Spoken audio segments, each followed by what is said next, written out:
Hey friends, it's Corey from Hey Let's Make Stuff, and today I'm back with another DTF or direct-to-film printing tutorial. In my last DTF video, I went over what DTF printing is and how it works and who it's right for. So if you haven't watched that video already, I suggest going back and watching that video first and then coming back to watch this video. In today's video, I'm going to show you how to print and press from a DTF printer. I am using a Prestige A4 DTF printer from DTF Station, but a lot of this will apply to pretty much any DTF printer you may have. If you recall from my first video, I don't actually have a DTF printer.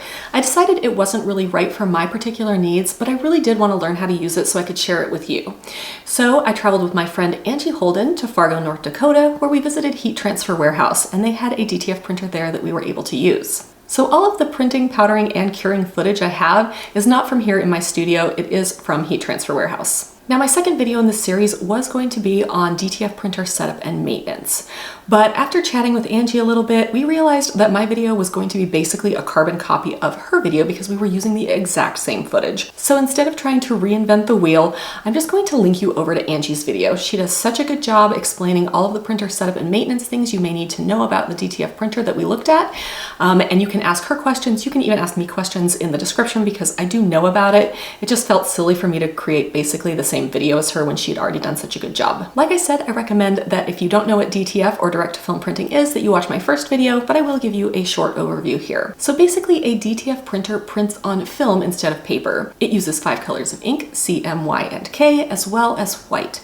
And that means that because it can add that white barrier, you can use DTF prints on both cotton and polyester, as well as blends, and you can use it on any color. DTF transfers allow you to make vibrant custom apparel, and it is a really great step up from something like maybe sublimation. Now, before we get into how I actually printed these transfers out there in Fargo, I do want to talk a little bit about safety.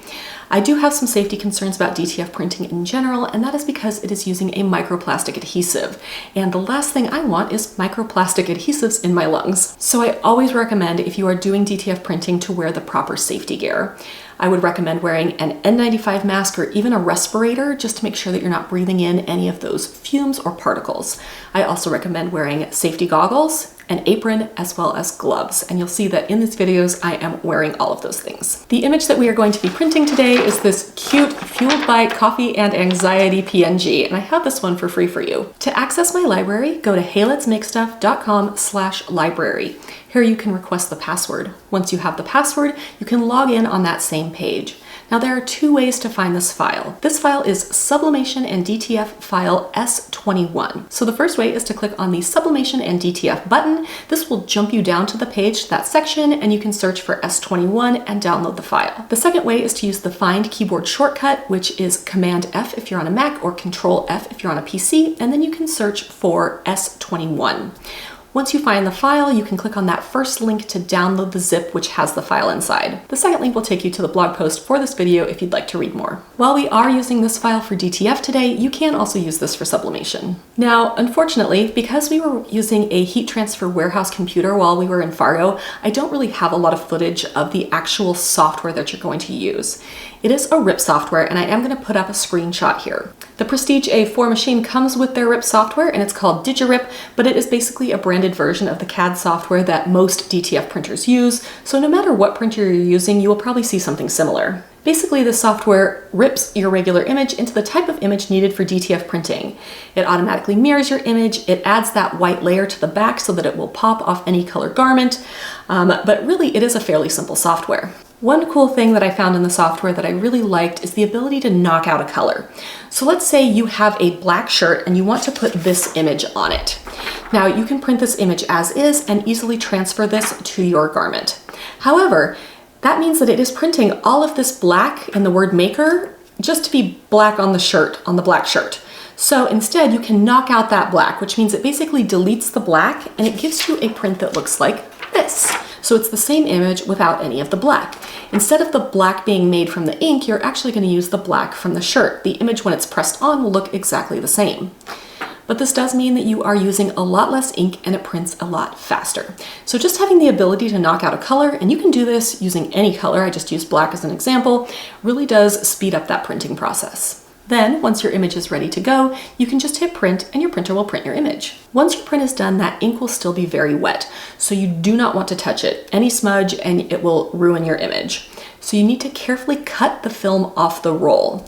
This particular printer allows you to push a button which feeds that film out a little bit, makes it so much easier to cut the image off the roll. You'll also notice that there is a white line before and after your image. First, this white line keeps white ink flowing through all of the print heads, helping with clogs. And second, it also delineates the space in between your images in case you're printing quite a few images at once. You want to make sure to actually cut off that line because it will transfer to your shirt when you press it, and you definitely don't want that. Angie and I did try cutting off prints as they were coming out of the printer as more things were printing, but we found that if you really lift that film up at all, it hits sort of the top exit area of the print and it smudges the ink. So we were not able to figure out how to cut it off very cleanly when we were still printing other images. That being said, there is sort of a groove, and I believe you can run a razor blade across that groove, meaning that you don't have to mess with lifting the paper up like you would with scissors, and that would allow you to sort of cut off your image. We just didn't have a razor blade, but I do think that's possible, making it so that you can print a lot of images and just cut them as they come out. But no matter what you do, just be really careful not to smudge that ink.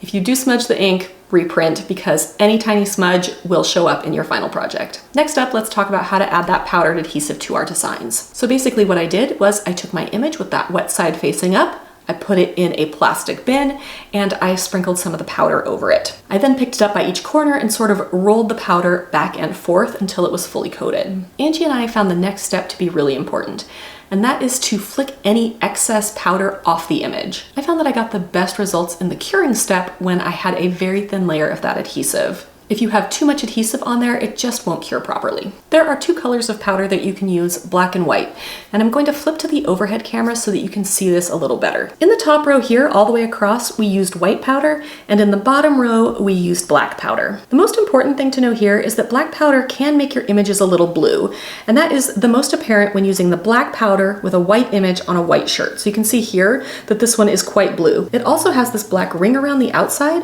which is really unattractive. Here you can see that it looks really good with the black. However, you can see that the eyes and the mouth are more blue than they are up here with the white. If you do want to use black powder, you definitely want to use a dark shirt. So up here we have the white powder, and it's hard to see, but I can see sort of a ghost of white powder around the black image. Whereas when I use the black powder on the black shirt, I don't at all see that ghosting. The eyes and the mouth are a little blue, but it's much harder to tell on the black than it is on the white. So in general, I would say use white powder unless you are printing a dark image on a dark shirt, and then I would use the black powder. The final step of the process is curing that adhesive powder. The ink is still wet at this point, and if you smudge it, even with the powder on there, it will smudge. So again, be very careful. Now, like I said in my first video, there are two ways to cure your adhesive. The first is to use a curing oven, and this is definitely what I recommend. In fact, Heat Transfer Warehouse recommends that oven so much that they don't sell the printer without it. So yes, it's more expensive, but it's also so much safer. It's safer because it has a charcoal filter, so all of those adhesive fumes are being filtered out and not going into the air of your craft studio. It can also be so much faster, 60 to 75 seconds, whereas sometimes curing adhesive under heat press can be up to 4 minutes. Curing in the oven is so easy. You just place your image with the adhesive side up, close the lid, and set the timer. 60 seconds worked really well on many of my transfers, but some of the bigger ones I did rotate and give another 15 to 30 seconds if I didn't see that that adhesive had melted quite like I wanted to see. When the adhesive is cured, it should look a little rubbery and a little shiny, and you should be able to touch it without smearing the ink. So if I flip over one of my images here, you can see that it is kind of shiny. Let's see, can I get in the overhead camera? You can see it's kind of shiny, and I can touch it all I want, and it's not going to smear the ink. Now you can apply your design right away, or you can store it to adhere later. While the printing part of DTF printing can be a little involved and messy, and it takes up a lot of space, adhering these transfers couldn't be easier. Start by setting your heat press to 325 for only 15 seconds. For this project, I'm using a poly cotton blend long-sleeved black shirt from Bella Canvas. I say this in all my videos when I talk about Bella Canvas. They have a wonderful maker's account. If you're looking to buy garments at wholesale pricing without a reseller license, you can do that through their program. I will go ahead and link that in the description below. I'm going to start by lint rolling my shirt. This shirt actually has quite a bit of lint on it. Once I put it down here, I realized that, so I'm going to hit it with my lint roller just to make sure that none of this lint interferes with the adhesion of the print. Now I'm going to pre-press my garment for 10 seconds at 325. Pre-pressing removes any moisture and gives you a nice flat surface. Now I can add my image. So I'm just gonna center it here. I'm actually gonna stand up here so I can make sure that it's actually centered. If you have difficulty getting your images lined up on your shirt, I do have a video about using 4 different t-shirt rulers, and I will go ahead and link to that. It'd be pretty helpful. I'm just gonna eyeball this one. You do not need to use any kind of a pressing cloth, Teflon sheet, butcher paper, or anything. You can put this right into your heat press. I'm going to press my transfer for 15 seconds, and then when it comes out of the press, I'm gonna pull it right out and I'm just gonna peel that film off. For those of you used to working with iron-on vinyl, I think we're sometimes very hesitant. We're like, is it gonna work? Is it gonna work? But you just have to trust the process of pressing a DTF print. Once it comes out of the press, rip it off like a Band-Aid. All right, it has been pressing. I'm pulling it right off here.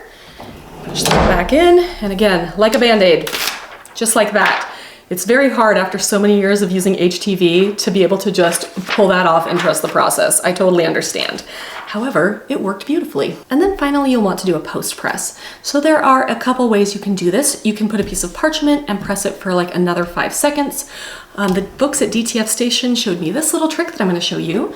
So they put the garment back on the heat press here, and instead of putting a piece of parchment, they actually put the bottom of the shirt up over the image here. So you don't want to bend the image. I want to make sure I'm doing it partway through here. So basically this will imprint sort of the texture of the shirt into the print itself, giving it a really nice soft feel. So I'm going to press this for 5 seconds just to really make sure that that image is adhered. So you can see here in the overhead view just how vibrant this is. It stands off this black shirt so well. This is absolutely one of my favorite things about DTF printing, that you can get such vibrant images on such dark garments. I also pressed this on a pink shirt and it turned out super cute as well.